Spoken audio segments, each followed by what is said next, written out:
Today is Sunday. I don't even know what day it is. She lost time, date.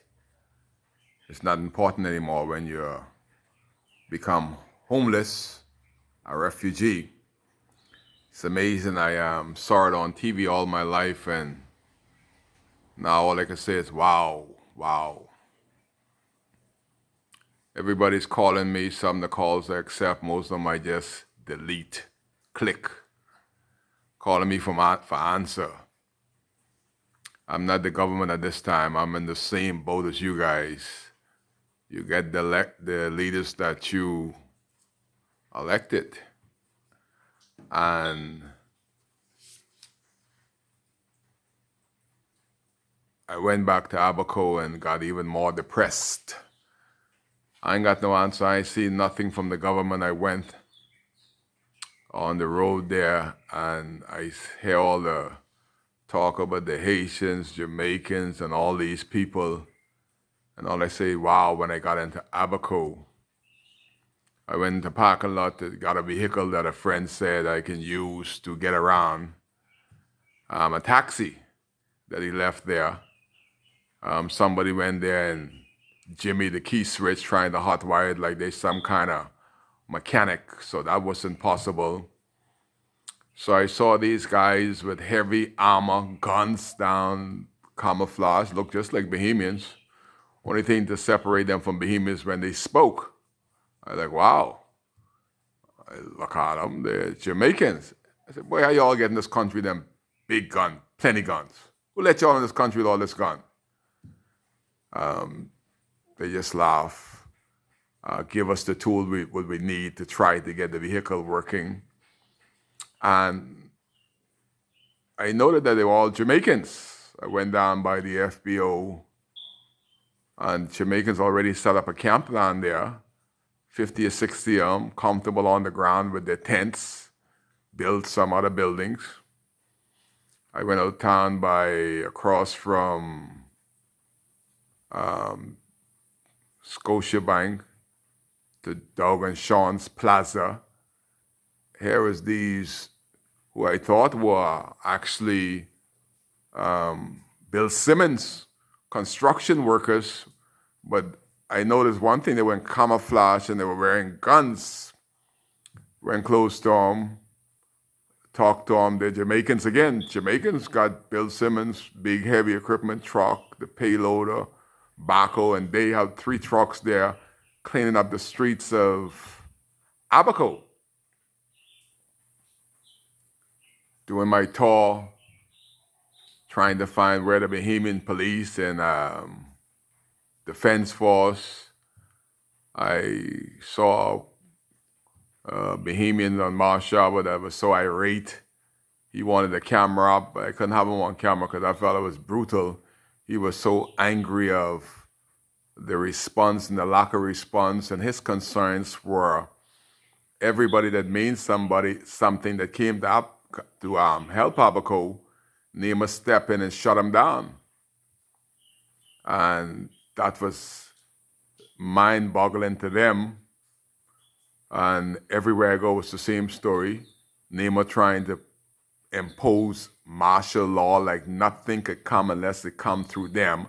And what they doing, they're packing up, stacking up, and counting, and it's not getting to the people. Then I went by Maxwell's. There I saw my Bahamians officials.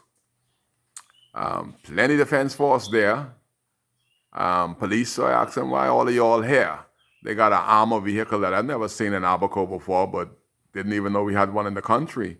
And they were playing toy soldiers, passing and showing their guns off to everybody. I wanted to take a video of these clowns at Maxwell's. Didn't want me to get inside there because they're now in charge of the food, the drinks. They got air conditioning. And nobody could come to Maxwell's. They got it separated. The police was on one part of Maxwell's, the defense one was on the next side. They're in a comfort zone, but they're playing RoboCop, showing everybody their gun and click-clacking and clacking, showing off their heavy equipment. I wanted to video up and take a picture, but too many guns, and only me one was there, and killing me on sight. So I decide not to video, just to speak to a couple of them to see what they're doing, playing with their guns. Then I went by the port department. Boat is still there, True North. I thought it was a friends of mine boat, but that is not it. It's from Texas. What's going on there is a food wagon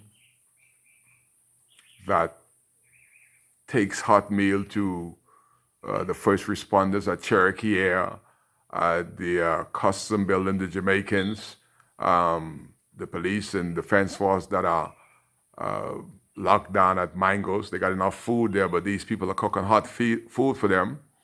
And they said if anybody that has a need for water, food, to come by the government dock, and they will supply them with that. I tried to explain to them that most of the people that I know, first of all, is in Nassau. Second of all, the ones that are left behind doesn't have a vehicle, no means of getting these stuff. I went to my cousin who's never left Abaco to see what's going on with him. He's there. He told me that, Kai, let me tell you, I was trying hard to try to steal one of them generators from them police. Every defense force officer, every police officer has generators, so much that they send it to the people in Nassau because of the electricity here in Nassau that we are not allowed to get one. Everything has to come through NEMA. If NEMA doesn't have their stamp on it, you have friends, you imagine you have friends that bring in things for you personally. That cannot happen unless NEMA put their stamp on it. But I did see one of my boys from Sandy Point did have an airplane, came to him to bring little supplies, and the customs there at the Cherokee Air let him have his stuff. And the only impressive thing that I saw in Marshall was the Americans. These people are so happy to be here to help, but all they're doing is sitting down like a goose, waiting for our government to make a move because they're ready to help with whatever the government says that they should help with, whatever needs. But so far, my government, 20 days in, is still dangling their thumbs. And you imagine being through a life experience, life or death experience, nearly escaped by your fingernail. You're brought into Nassau and you haven't heard anything for your member of parliament. I'm not here to try to belittle anybody because I am in this along with the others from Dundas, Murphy, and Marshall. And I would like to hear something. This is the time to, not to say ridicule Kai, but to use Kai's net worth to get the message out of what the government is doing, intends to do in real time and seconds is to my people. But I cannot tell them anything. All I can tell them that we're in trouble for a long time. Thank God for Kai that linked up with some people that knows me, know my character, and they have treated me like the lost sheep. I got better treatment in Nassau since the hurricane that I've gotten from my own people in Abaco in over 20 years. You believe that? Let me say it again. I've gotten better treatment in Nassau from people that just linked up with me since I got into Nassau. I've had better treatment. I've got a vehicle. I got a nice place to stay. They wash my clothes. They even bought me drawers for the first time. That's never happened to me. That has never happened in Abaco. All they look at is the negative stuff. They don't look at what Kai has been saying. It's what's happening now. The world is now getting attention. But back in Abaco, my worst enemy was the people that was supposed to protect and to serve.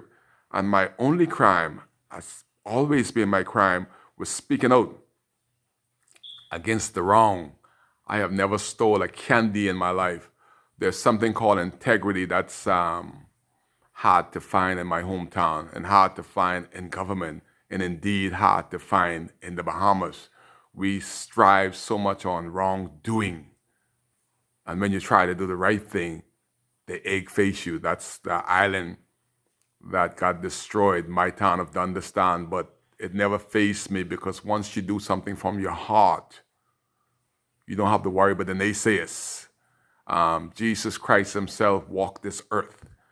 The universal God had 12 disciples. They all denied him. They saw him doing miracles. So who am I to complain?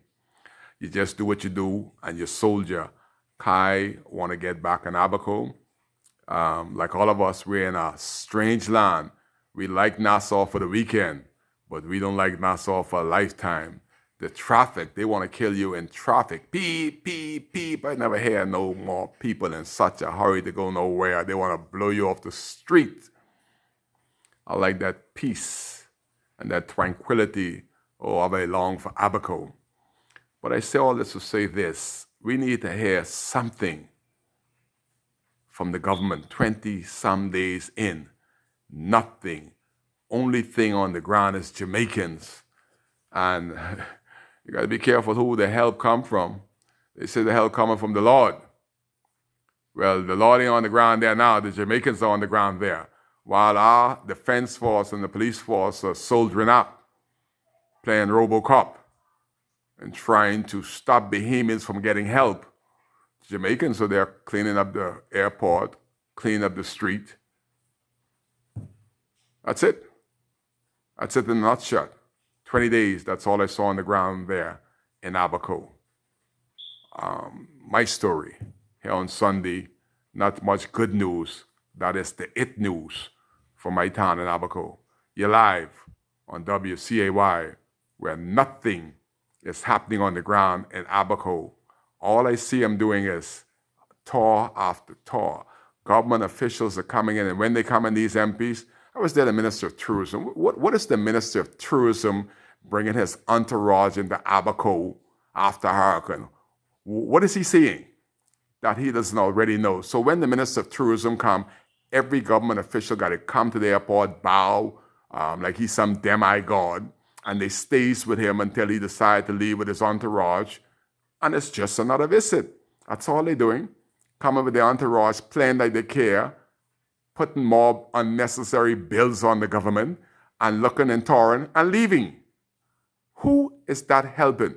Man, y'all no account minister, stay in Nassau till y'all got an idea. Look at the TV, look at the video. You're going to see the same darn thing that you see when you come there with your big entourage, playing like you care and you have nothing in your brains.